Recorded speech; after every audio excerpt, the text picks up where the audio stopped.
So needs are universal.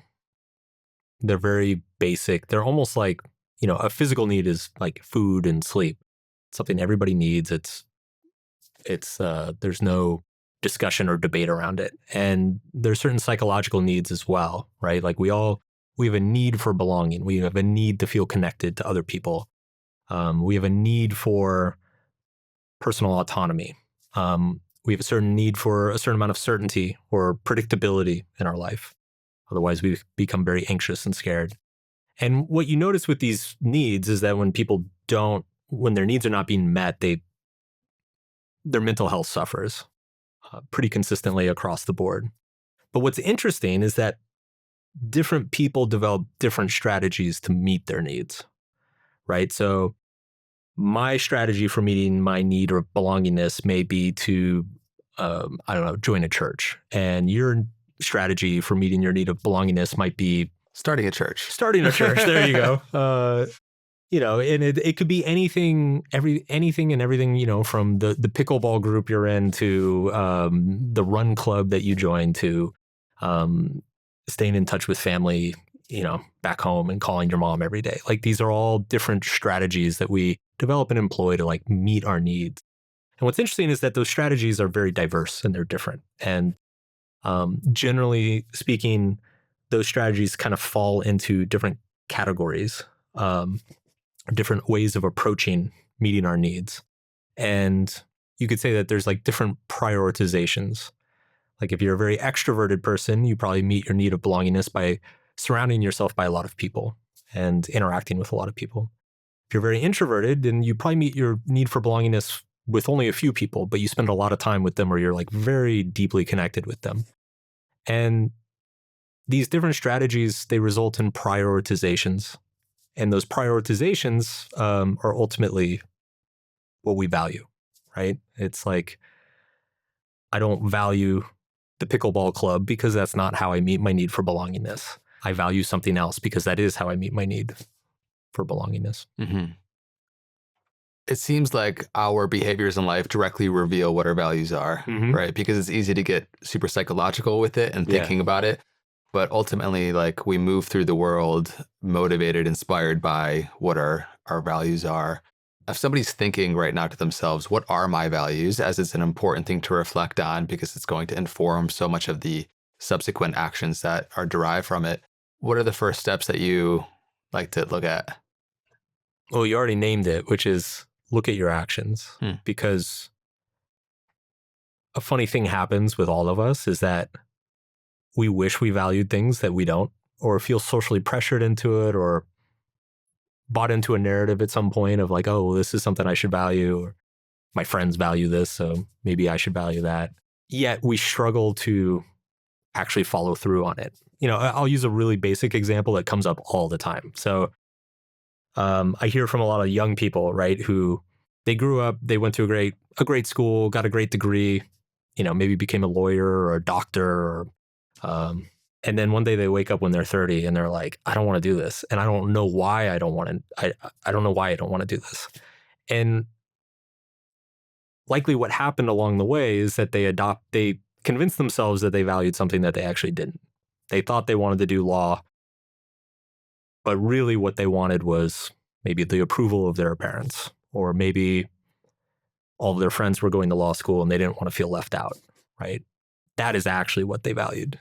And so there's this kind of like game of honesty that you have to play with yourself when you look at your own actions.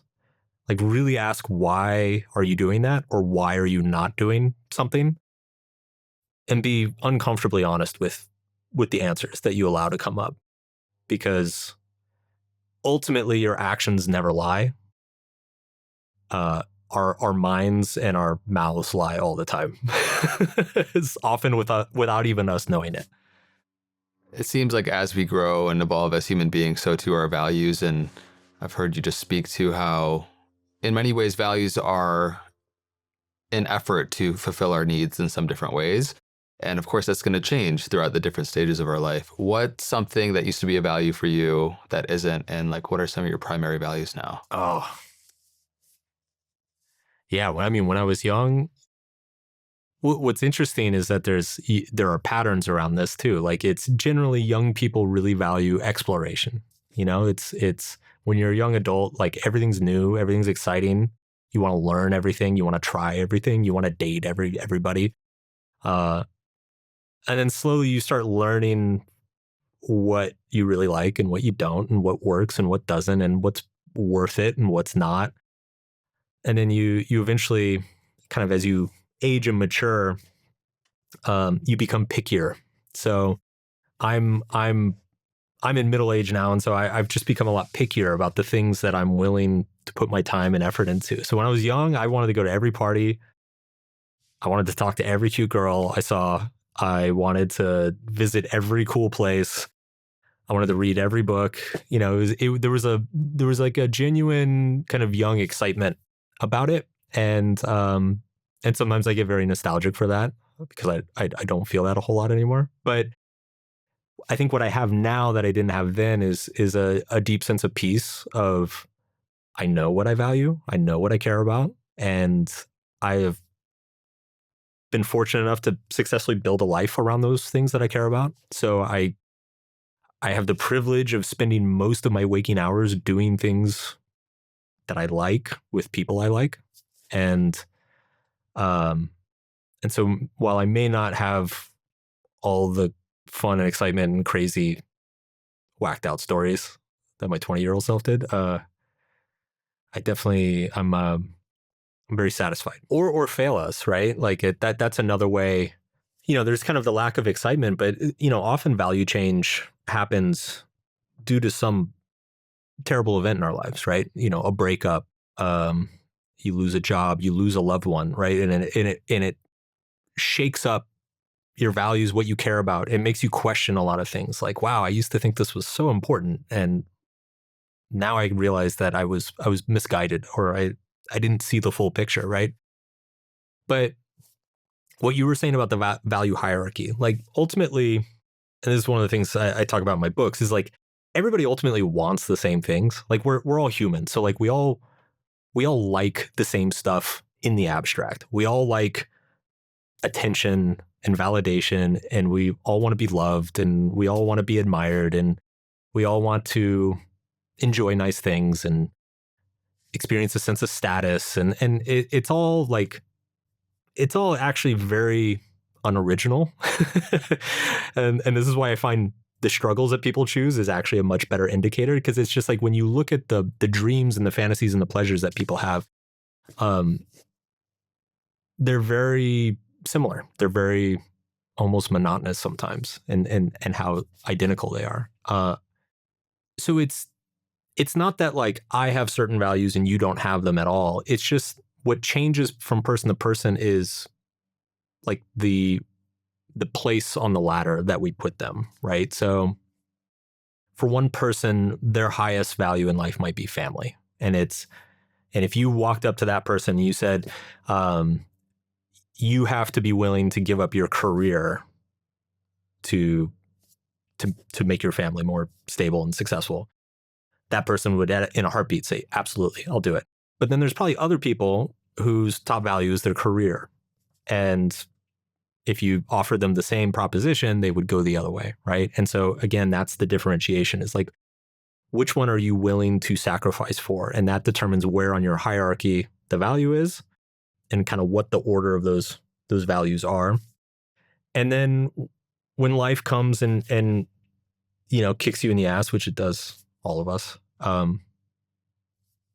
it shuffles that order a little bit. You know, it's like maybe you valued your career for 10 or 20 years, and suddenly you wake up in your 40s and you're like just profoundly lonely and you feel isolated, and you look at all of your friends and coworkers and they all have loving families that they spend time with, and you're just like, oh my God, I can't believe I messed this up, right?